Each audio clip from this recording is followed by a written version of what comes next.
തന്നെ ആയിരിക്കും. കഴക്കൂട്ടം മഹാദേവ തിയേറ്റർ എന്നാണ് കണ്ടത്, എനിക്ക് ഓർമ്മയുണ്ട്. 10-12 വയസ്സൊക്കെ ഉള്ളൂ.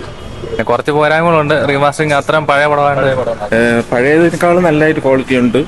അതുപോലെ തന്നെ എല്ലാവരും നല്ല അവരെ അഭിനയ പ്രകടനം എല്ലാം നന്നായിട്ട് കാണും. സൂപ്പർ പടം. കാരണം 30-35 വർഷത്തിന് ശേഷം വീണ്ടും മമ്മൂട്ടിയുടെ ഒരു സിനിമ കാണാൻ കഴിഞ്ഞത് തന്നെയാണ് വളരെ സന്തോഷമുണ്ട്.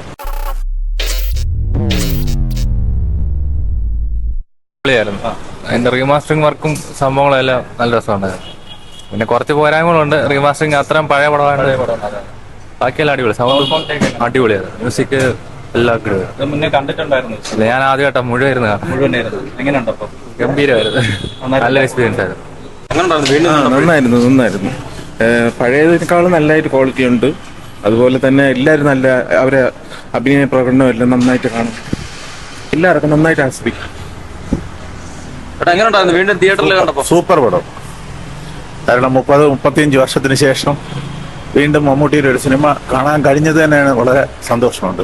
സൂപ്പർ പടം. കണ്ടിരുന്നു. അപ്പൊ ഇതിൽ നോക്കിയപ്പോഴത്തെ എന്താ വ്യത്യാസം തോന്നിയത്? സൗണ്ടൊക്കെ പെർഫെക്ഷൻ ഉണ്ടായിരുന്നു. അത് തന്നെയാണ് ഏറ്റവും ഭംഗിയായിട്ട് എടുത്തിട്ടുണ്ട്. അന്നും എനിക്ക് ഇഷ്ടമാണ് ഈ പടം. മലയാളത്തിന്റെ ഒരു ക്ലാസിക് അല്ലേ, ഇതിനെപ്പറ്റി ഇപ്പൊ എന്ത് പറയാൻ. മുന്നേ കണ്ടിട്ടുണ്ട്? പിന്നെ തീർച്ചയായിട്ടും ഇറങ്ങിയ സമയത്ത് അതിനുള്ള ഏജുള്ള ആളാണ് ഞാൻ. എങ്ങനെയുണ്ടായിരുന്നു? ആ ഒരു ഡിഫറൻസ് എങ്ങനെയുണ്ട്? അന്ന് കണ്ടത് കുറച്ചുകൂടെ യങ് ഏജിലാണ്, വളരെ ചെറുപ്പത്തിലാണ്. ഇപ്പോ കാണുമ്പോ നല്ല പുതിയൊരു. അത്രത്തോളം ഇത് സീരിയസ് ആയിട്ട് ഇത് മനസ്സിലാക്കാൻ പറ്റും. ഞാൻ മമ്മൂക്ക ഫാനായിരുന്നു ആ സമയം തൊട്ട്, ഡൈ ഹാർഡ് ഫാനാണ്. അപ്പൊ പിന്നെ ഇത്രയും ക്ലാസിക് പടങ്ങൾ ഒക്കെ കണ്ട ഓർമ്മയൊക്കെ ഉണ്ട് ഇപ്പോഴും.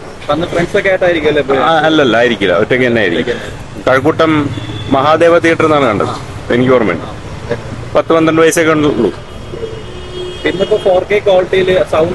തീർച്ചയായിട്ടും നല്ല ഡിഫറൻസ് അല്ലേ. പിന്നെ തീർച്ചയായിട്ടും 4K പിന്നെ പുതിയ ഈ ടെക്നോളജി ഒക്കെ കൂടെ യൂസ് ചെയ്ത് ഭയങ്കര എക്സ്പീരിയൻസ് അല്ലേ. പിന്നെ തീർച്ചയായിട്ടും നമുക്കിടെ എല്ലാ പടങ്ങളും നമ്മൾ അങ്ങനെ ഒരു എക്സൈറ്റ്മെന്റിലാണ്. പടത്തിലെ ഡയലോഗും കാര്യവും എമോഷനും അല്ലേ, നമുക്ക് ഭയങ്കര കാണാപ്പാടമല്ലേ.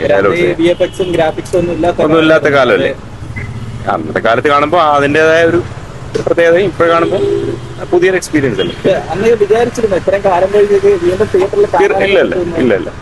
ഇല്ല. ഞാനിപ്പോ ഈ റീ റിലീസ് വന്ന സിനിമകളിൽ ആദ്യമായിട്ടൊരു സിനിമയാണ്. അല്ല, അതിന് വേറെ ഒരു ഒന്നും കണ്ടില്ല. അതൊക്കെ ഞാൻ തിയേറ്ററിൽ ആ റിലീസ് സമയത്ത് കണ്ടതാണ്. അല്ലാതെ ഇത് കുറച്ചൊരു പഴയതല്ലേ. 87 മറ്റോ റിലീസ്, 89. വീണ്ടും തിയേറ്ററിൽ കണ്ടപ്പോഴേ നല്ല സ്നേഹം. മുമ്പ് തിയേറ്ററിൽ കണ്ടതാണ്? മുമ്പ് കണ്ടിട്ടില്ല, അതുകൊണ്ടാണ് ഇപ്പോൾ വന്നത്. ഉണ്ടായിരുന്നു, ഇപ്പോൾ വന്നത് നല്ലതായി. എങ്ങനെയുണ്ട്? വിഷ്വലും സൗണ്ടും ഒക്കെ നല്ല എഫക്റ്റ് ആണ്. നന്നായിട്ട് ഞാൻ മുമ്പ് കണ്ടിട്ടുള്ളതാണ്. പിന്നെ ശബ്ദമൊക്കെ നല്ല ഗംഭീരമായിട്ടുണ്ട്, വളരെ നന്നായിട്ടുണ്ട്. കൊള്ളാം, ഗംഭീരം. അല്ലല്ല, നേരത്തെ തിയേറ്ററിലാണോ കണ്ടിട്ടുള്ളത്? അല്ല, ടിവിയിലൊക്കെ കാണാൻ നല്ല രസം. കൊള്ളാം. എക്സ്പീരിയൻസ് ഇറങ്ങിയ ടൈമിൽ കണ്ടിട്ടുണ്ടായിരുന്നു? 7ാം ക്ലാസ്സിൽ പഠിക്കുമ്പോൾ കണ്ടു. എന്തെങ്കിലുമൊക്കെ മനസ്സിലാക്കാൻ പറ്റിയായിരുന്നു? ഒരുപാടൊക്കെ ഇന്നിരുന്നപ്പോ കണ്ട് മനസ്സിലാക്കുന്നത് കൂടുതൽ കുറച്ചുകൂടെ അല്ലേ മനസ്സിലാക്കുന്നത്. കൊള്ളാം, നല്ല സിനിമ.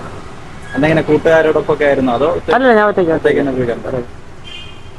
മമ്മൂട്ടി ഭയങ്കര ഇഷ്ടമായിട്ടാണോ? പിന്നെ കണ്ടപ്പോ എങ്ങനെ തോന്നി? ആ ഒരു ക്വാളിറ്റി വൈസ് ഒക്കെ 4K ആക്കിയിട്ടുണ്ട്. സൗണ്ട് ഒക്കെ കുറച്ചുകൂടെ ക്വാളിറ്റി കൂടിയിട്ടുണ്ട്. പിന്നെ എന്താ പറയാ, 4K അതിൻ്റെതായ ഒരു ഇത് വന്നിട്ടുണ്ട്. മാക്സിമം അവരെ കൊണ്ട് പറ്റുന്നില്ല. ഇടയ്ക്കൊക്കെ ചെറിയൊരു ക്ലാരിറ്റി കുറയുന്നുണ്ട്. ഇത് കൊള്ളാം, ബെറ്റർ, നല്ല. മമ്മൂട്ടിയുടെ പെർഫോമൻസ് പറയണ്ടല്ലോ. ഹാപ്പിയാണ്.